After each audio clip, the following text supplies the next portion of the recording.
If the data architecture of your Salesforce database is not ideal, you're going to have a lousy database, and reporting is going to be a nightmare. Welcome to part 3 in our 6-part series of How to Clean Your Salesforce Org.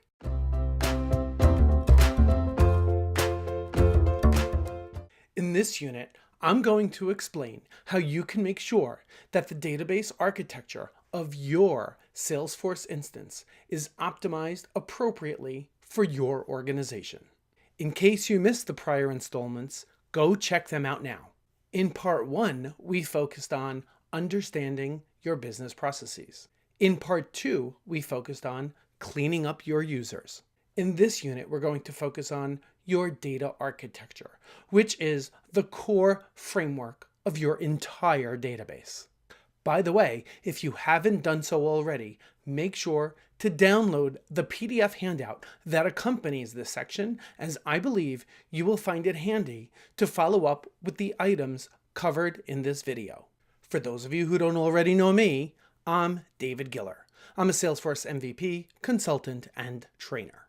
Let's take it back a notch and explain what we mean by data architecture. This concept might be a bit foreign to you if you've never managed a database before. Let's make believe for a moment that we're talking about building a house. If you've ever seen a house being built from scratch, you probably noticed that before any walls, any outlets, or any sinks are installed, there are quite a few things that need to happen first. First, they need to lay the foundation of the structure itself. The size and dimensions of that foundation will help define the entire footprint of the building that's about to go up. After laying the foundation, the frame of the house goes up. This frame gives a clear definition for each room, hallway, doorway, stairwell that's going to function as the interior rooms and the exterior shape, size, and features of the entire house. After the frame of the house goes up, next comes the plumbing, electrical work, maybe air ducts for air conditioning and heating. After that's done, the walls go up. Light switches and electrical outlets are installed in the appropriate location, and sinks, showers, toilets can now be placed where the appropriate plumbing fittings are available. That's what the architecture of a house looks like.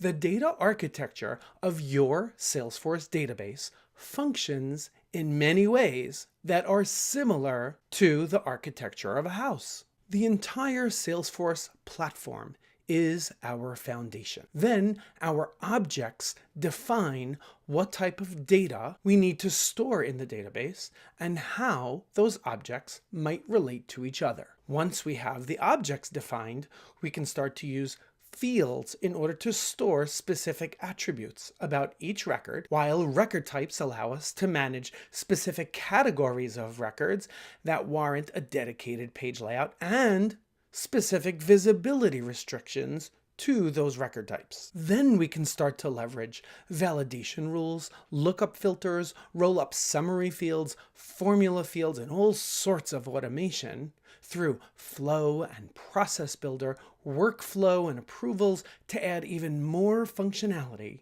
to our objects. In many organizations, various people get involved in configuring Salesforce. All too often over time, we realize that some of the objects, fields, record types, automation options that were previously created are simply no longer needed. In fact, not only are they no longer needed, but until we remove them from the database, these items can introduce clutter on the screens, confusion for end users, and sometimes it makes it a complete nightmare to pull reports. Let's jump in, and I'm going to take you through a step-by-step approach for evaluating your own database architecture in Salesforce in order to determine what corrective action you might need to take. So the first thing that we need to do is we need to evaluate all of the custom objects that we have in Salesforce. we're talking about making a list of all of the custom objects we currently have in Salesforce. Then we need to ask the question, what's it for? Why do we have it? Is it truly needed? We need to find out whether or not some of these objects might actually be duplicates of the same type of data that is stored or should be stored elsewhere in Salesforce. We need to understand what kind of data is stored in each of these objects. We need to also understand who within the organization is either permitted to see the records in this object, as well as who within the organization is perhaps not permitted to see specific records in this object, or maybe any records in this object entirely. So the first thing that we're going to evaluate are the objects. We need to go through one by one each of the objects and ask all of the relevant questions of why do we have it, what is it used for, what kind of data is being stored here, what are the business processes around it, is it duplicated somewhere else, who should be able to see it, who should not be permitted to see it, and you will find other questions will naturally come up as you start off with those questions. Once we get past the objects, now we're going to move on to record types. So we need to evaluate for each object that we have within the organization. We need to understand all of the record types, if any, exist.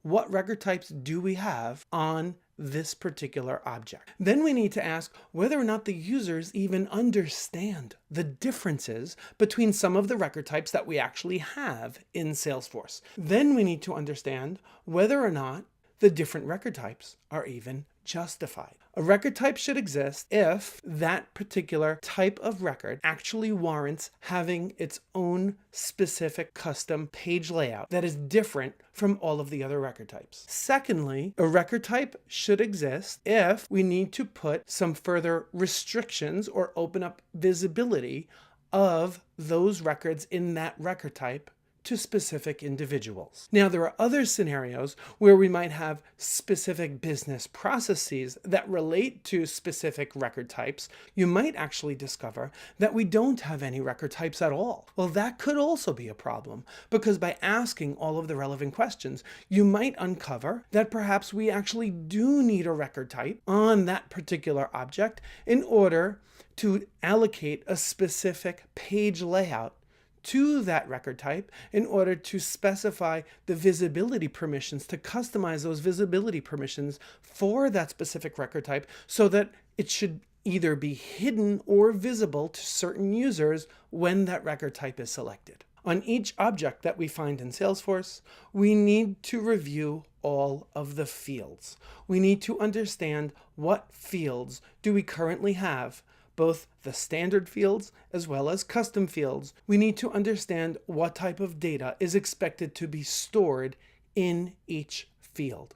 We need to review the field formatting to see if it's a number field, a phone number field, an email field, a pick list field. We need to ask the questions to confirm that the field type is actually appropriate for the type of data that we're looking to store. We need to review the field level security settings. If you're not already familiar with field level security settings, essentially this allows the Salesforce admin to specify for any specific field which users, based on profile, which users may or may not see that field, let alone which users may or may not have read-only access versus edit access to that particular field. We need to evaluate to what extent the fields that we have on all of our objects are even utilized. To what extent are they populated?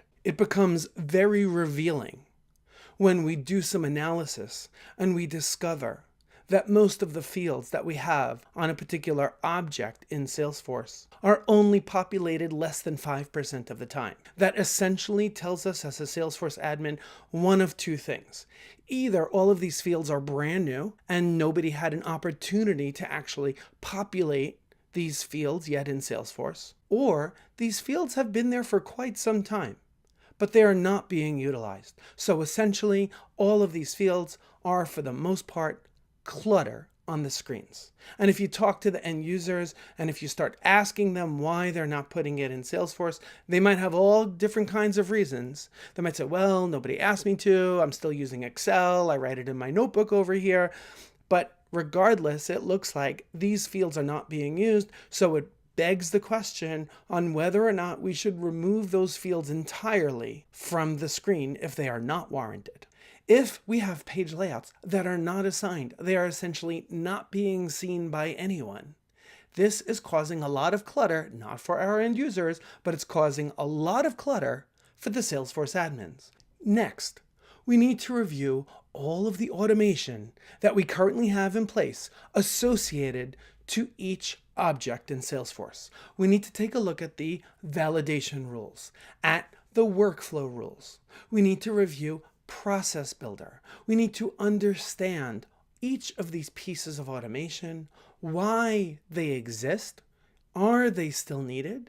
Are enhancements perhaps needed in order to update the automation based on today's business requirements versus the business requirements that existed or that were articulated at the time that these pieces of automation were created in the past? If perhaps they are not needed, and maybe they're in Salesforce, but they are already deactivated, can we safely delete them? In other words, will someone later say, 2 weeks later, 2 months later, will someone later say, hey, we used to have automation that did X, Y, Z, and can someone turn that on? Let's confirm that those pieces of automation that have been deactivated can be safely deleted, that nobody needs them, and just get rid of them. Now, I'd like to share with you a couple of free, really cool apps that I love as it relates to making your life easier as a Salesforce admin to identify some of the things that we talked about in this section. The first one is Salesforce Optimizer. Now, I've mentioned Salesforce Optimizer in part 2 of this series, so you should already be familiar with it. But Salesforce Optimizer will help you do some of the analysis of the concepts that I brought up earlier in this unit. Config Workbook. I personally love this free app.